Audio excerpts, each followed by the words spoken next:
Hello everyone, and welcome back to my series on Solidworks tutorials. Today I want to talk to you about the hole wizard and stud wizard. No, these are not my homebrew subclasses in D&D. This is a feature that can be used to shape any hole on any part.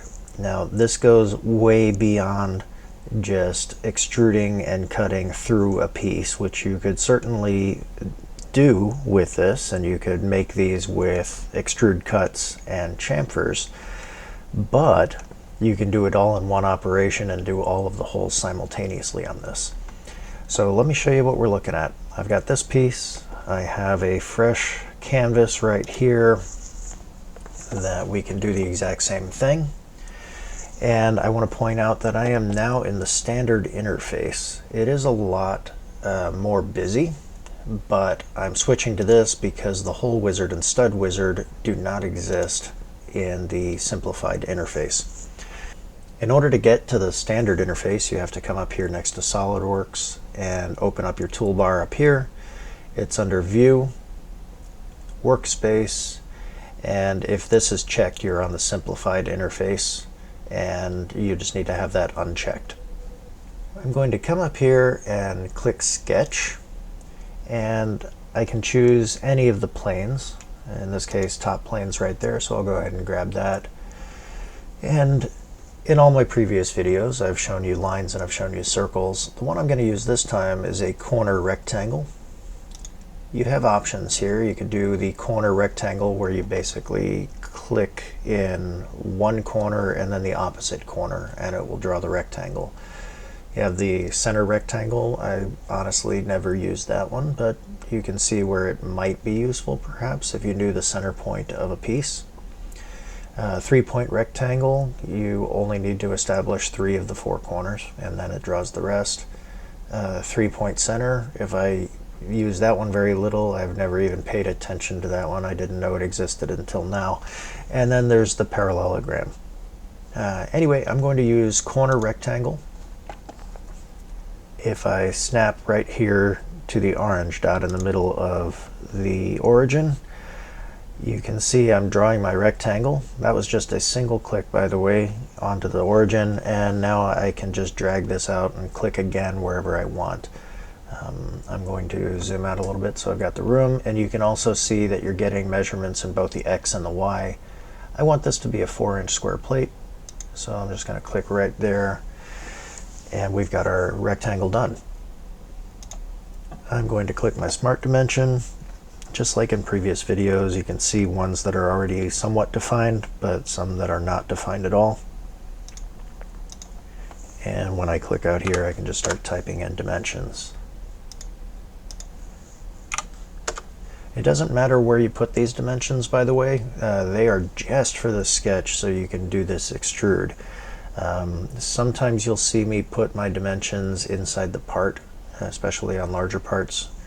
And that's totally fine. That's not something you would want to do on a blueprint, but it's something you can do here because it will never show up on your print. Okay, so I've got my sketch done. It is fully defined. And now, this is the big difference with the standard interface. You have all these tabs here, and in order to extrude, you have to go to the Features tab, the one all the way to the left. So I'm going to hit Extruded Boss Base, and let's say that I want that to be 1/2 inch thick. So there we go. We now have a 1/2 inch plate. Easy peasy lemon squeezy, as they say. All right. Now I want to put, if we go back to our original piece here, I want to put these 4 countersunk holes into the edge, and I want to put that that tapped hole in the middle. You can tell it's a tapped hole because of the hidden lines. You can see over on our tree, this is a 1/2 inch NPT, National Pipe Taper, so that would be for a pipe fitting. All right, let me get back to my other drawing, and I'll show you those other 2 drawings that I have open in just a little bit. Again, the reason I wanted to switch to the standard interface is because of this fellow right here, which does not exist on the simplified interface. This is our hole wizard, and like a lot of other commands, you have a drop down right there. You've got 4 options. The ones I'm going to be paying attention to today are the hole wizard and the stud wizard. So let's start with the hole wizard. It opens up this dialog box. You've got 9 different types of holes that you can choose from, and you can mouse over these and see what they are. So a countersunk slot, for instance, if you wanted to have a slot through a part and have a chamfer on the top. You have counterbore, countersink, just a regular hole, tapped hole, tapered tap. This one is a more complicated hole that you could specify dimensions and features. And then this one I think is just a regular slot. Yeah. The one I want is this countersunk hole. So when I click that, you get a lot more options down here at the bottom. You can choose different standards that you can that you're going with. I'm going to keep it on ANSI inch, and different types of fasteners. So flathead screw, oval head, socket countersunk cap screw, basically a flathead with an Allen. I'm going to keep that on flathead screw. Hole size right here, I'm going to say that's a number 10, which is about 3/16 or about the same as a 5mm screw. You have options on fit, close, normal, and loose. We'll keep that on normal. And then the condition here is also important. You could have it be a blind hole through up to next, up to vertex, up to surface, all that stuff. We're going to have that be through all. And those are all the options that I want to have on here for right now. The next thing I want to do is click positions. Now this can be confusing at times when you first start using the hole wizard. When I was trying to figure out how to use it, I thought I already had to have a hole in existence right there, and things just happened all over the place. You don't. I'm starting from a blank sheet here, or a blank plate as it were. I clicked positions. I can click on the face that I want to put those holes on. Those could easily be on the sides. And now all I need to do is start clicking points. You can see that it snaps to inline. That will snap to the 90-degree corner on both of those. It doesn't actually do much for you. It lets you put things in the general location, but when you move this one stays put, which you will see right now. So I've got 4 holes put into the corner. Now I come up here to my smart dimensions, and I can do exactly like I would with any other feature. I'm going to say that's 1/2 inch from the side, and like I said earlier, you can feel free to put these dimensions inside the part, even though that's a big no-no on a blueprint. It doesn't matter. You will never see these dimensions. This is just to define your sketch. So I'm going to spend a little bit of time doing this. All of them are going to be 1/2 inch from each corner. And one more.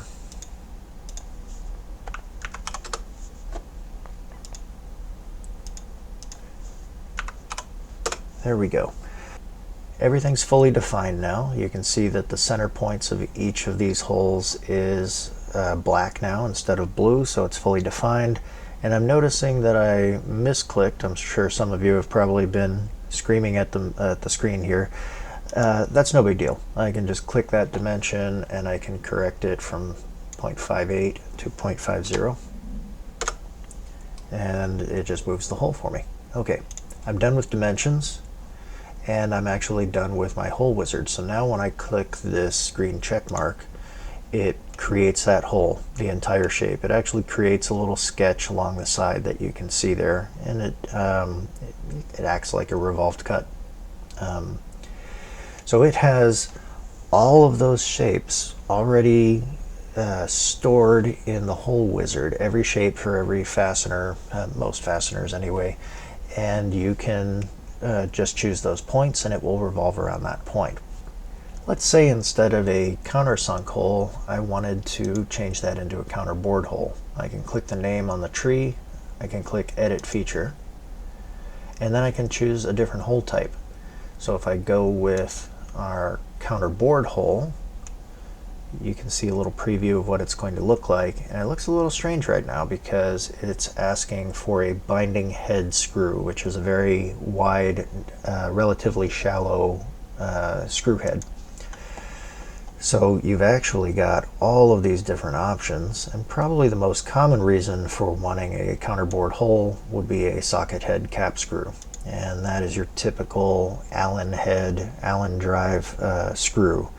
Relatively small diameter head, relatively long, and that looks a bit more like it. So if I click the green check mark, now it changes to that.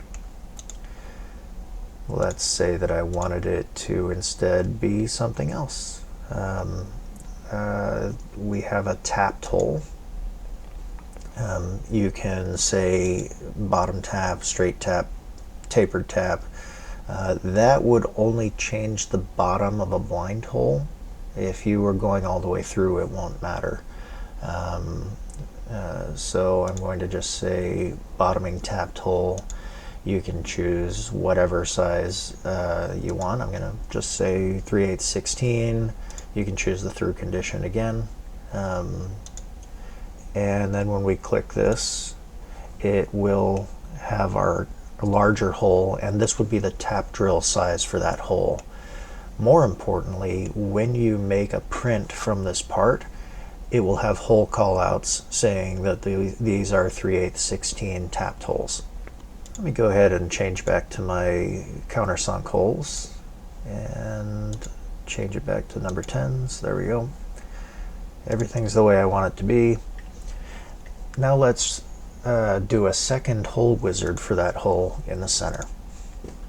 And on this one, I'm going to choose this option in the middle, tapered tap. Right here it says tapered pipe tap. That is actually the only option right there. And here you are choosing from the different pipe sizes.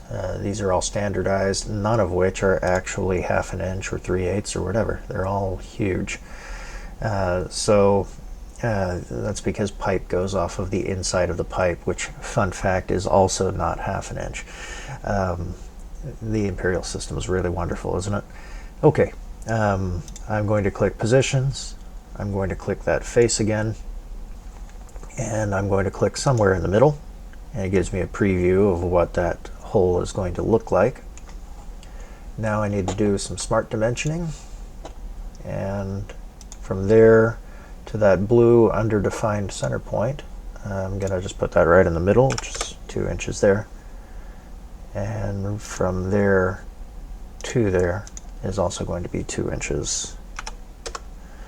Alright, now that's fully defined. Our point is black, and when I click the green check mark, it will now put my tapered hole in there. You can see on the side view there's a very slight taper.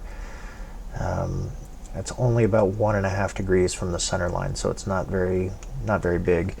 And you can also see that it put a dashed line around the perimeter, which is going to show that it's a tapped hole. It's threaded. And that will also have a thread call out when we make a print. Let's go ahead and draw that. I'm not going to do that. And I'll just put that on there, and it should, it gave me one hole call out.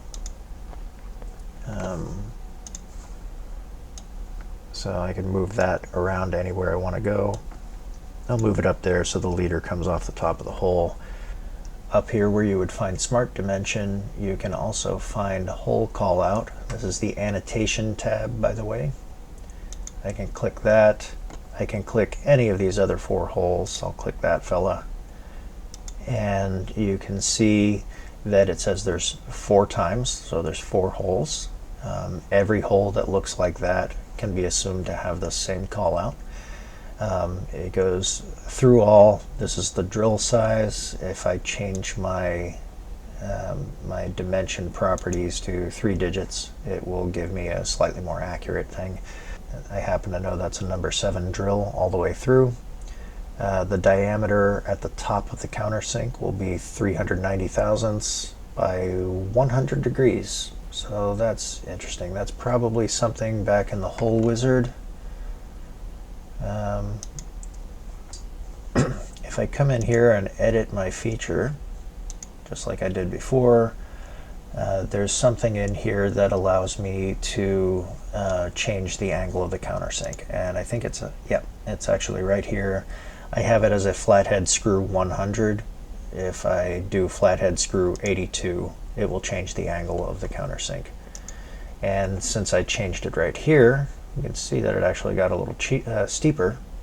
Let me save that part. And now when I come back to the drawing that I was just making, it rebuilds, and now the callout's a little bit different. It says it's 390 thousandths in diameter and an 82 degree countersink. On metric fasteners, those are usually 90 degrees, but since I called out a 1032 and an inch fastener, it's assuming that I don't want 90 as an option. Okay, that's enough yammering on about the hole wizard. Let's talk about the stud wizard. Stud wizard basically gives you the exact same features but for an external thread. So here I have this extrusion right there that I've done. I have this fella, and you can see with those dashed lines that on the print this would be called out as a thread. So I have another sketch right here, partially done. And I've already got my large extrusion that's not going to be threaded. I have this one here, and you can see that it's blue.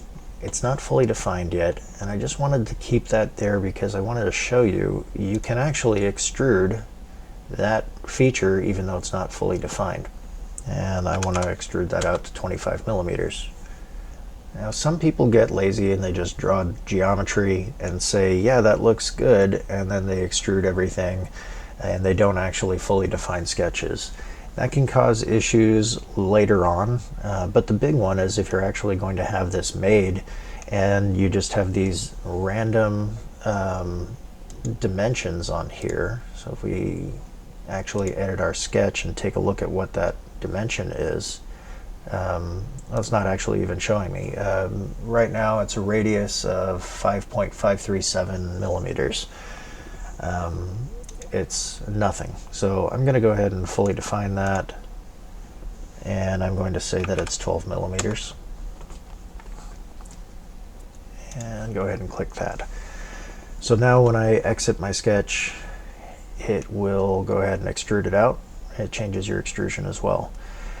I said that not fully defining that could cause problems later on, and I want to show you why right now. If I come up here to my drop down by hole wizard and choose stud wizard, it's asking for an edge that you want your threads that you're cutting to happen from. So I'm choosing this edge right here. You could also do it from a surface, so I could have chosen this face and had it build up. But in this case, maybe we don't want these to go all the way down the stud, and it'll look a little bit more like the finished part. Okay, I've chosen that edge. You can see it's created a preview of what that stud will look like right now. And right over here you have all of your thread specifications. Defaulted to ANSI inch. I'm drawing this in metric, so I'm going to change to ANSI metric. I want machine threads. The other option is pipe threads. And right here, it assumes the size based on the size of that edge. So if I had not fully defined that and it was still 11 millimeters and change, it would not give me M12 by 1.75 as an option. It will only give you threads that are that size or smaller. So I could change it to M12 by 1.5. I could change it to maybe M10 by 1 right there. And it will cut away everything on that stud that is not our thread. So even though it looks solid right now, in a moment it will look totally different. And let's say that I'm going to make that 15 millimeters long. So now you can see it actually cut down our material, and you've got our dashed lines right there that show that it's threaded. Likewise, I can come in here, I can edit the feature, I can change my thread, let's say M12 by 1.75 like it wanted to give me, and now it looks totally different. I can come back in and edit the length whenever I want, and it will change it on the print. Let's say I wanted to make that 20 millimeters back instead. It gives you a preview of where that thread will end, and it doesn't really show you that in the model. That actually takes up a lot of computer space, but it will show you on the print. So if I come up here and make a drawing from the part or assembly, that's all good. And I guess I'll just choose that right there and look at that. Oop, wrong way. So it shows you your dashed lines, and it gives you a call out that you have a M12 by 1.75 machine thread stud.